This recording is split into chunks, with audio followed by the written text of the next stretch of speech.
किसी ने क्या खूब कहा है, मैदान से हारा हुआ इंसान तो फिर से जीत सकता है, लेकिन मन से हारा हुआ इंसान कभी नहीं जीत सकता। इसीलिए मन से कभी हार मत मानना। नमस्ते दोस्तों, मैं हूँ शिवदास, आपके लिए लेकर आया हूँ एक छोटी सी कहानी। दोस्तों, प्राचीन काल में एक राजा के पास एक हाथी था। उस हाथी पर चढ़कर उसने कई युद्ध में विजय हासिल की थी। यह हाथी जब छोटा था तभी से उसे इस तरीके से प्रशिक्षित किया गया था कि वह युद्ध कला में खूब प्रवीण हो गया। युद्ध में सेना के आगे चलते हुए यह पर्वत सा हाथी जब गुस्से से चिंगाड़ता हुआ दुश्मन सेना में घूमता था तो दुश्मनों के छक्के छूट जाते थे। इस तरह इस बलवान हाथी की कीर्ति चारों दिशाओं में फैली हुई थी। धीरे धीरे समय के साथ वृद्धावस्था की ओर बढ़ने लगा। उसकी चमड़ी ढीली हो गई, उसकी जवानी का जोश और पराक्रम जाता रहा। अब उसे केवल हाथीशाला में ही रखा जाने लगा। उसका महत्व कम होने के कारण उसका पहले जैसा ध्यान नहीं रखा जाता था। उसे मिलने वाले खाने में भी कमी कर दी गई।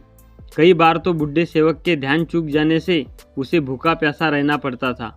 इन दिनों से ठीक से पानी नहीं मिलने के कारण और एक दिन बहुत प्यास लगने के कारण वह हाथीशाला से निकलकर एक पुराने तालाब के किनारे चला गया। वहां उसने खूब छक्कर पानी पिया और नहाने के लिए गहरे पानी में उतर गया। लेकिन तालाब में ज़्यादा कीचड़ होने के कारण वह वृद्ध हाथी उसमें फंस गया। वह जितना कीचड़ से निकलने का प्रयास करता था उतना वह अंदर धंसता जाता। ऐसा करते करते वह गर्दन तक कीचड़ में फंस गया।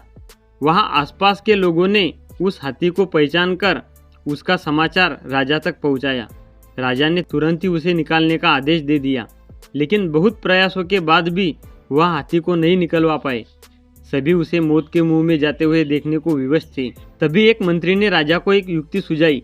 राजा ने हाथी को निकालने वाले सभी लोगों को वापस बुलवा लिया। अब सारे आदमियों को युद्ध सैनिकों की वेशभूषा पहनाई गई और वो सब वाद्य यंत्र मंगवाए गए जो युद्ध के मौके पर काम लिए जाते थे। हाथी के सामने युद्ध के नगाड़े बजने लगे और सैनिक इस तरह से उस हाथी की ओर बढ़ने लगे जैसे वह दुश्मन पक्ष के हो। यह दृश्य देखकर उस हाथी में गजब का जोश आ गया।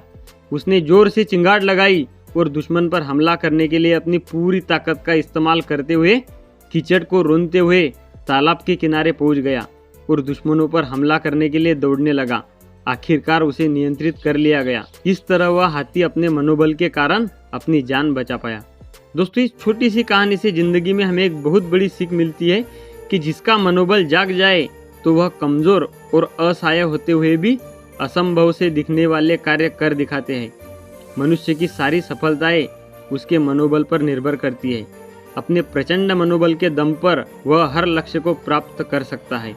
इसीलिए हमें भी कभी अपना मनोबल कमजोर नहीं पड़ने देना चाहिए।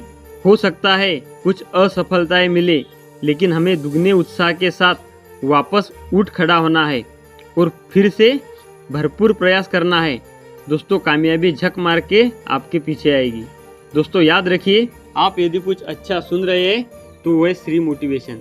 इसी तरीके से मोटिवेशनल कहानी वीडियो देखने के लिए हमारे इस चैनल श्री मोटिवेशन को सब्सक्राइब कर दीजिए ताकि आने वाला वीडियो सबसे पहले आपके पास पहुंचे।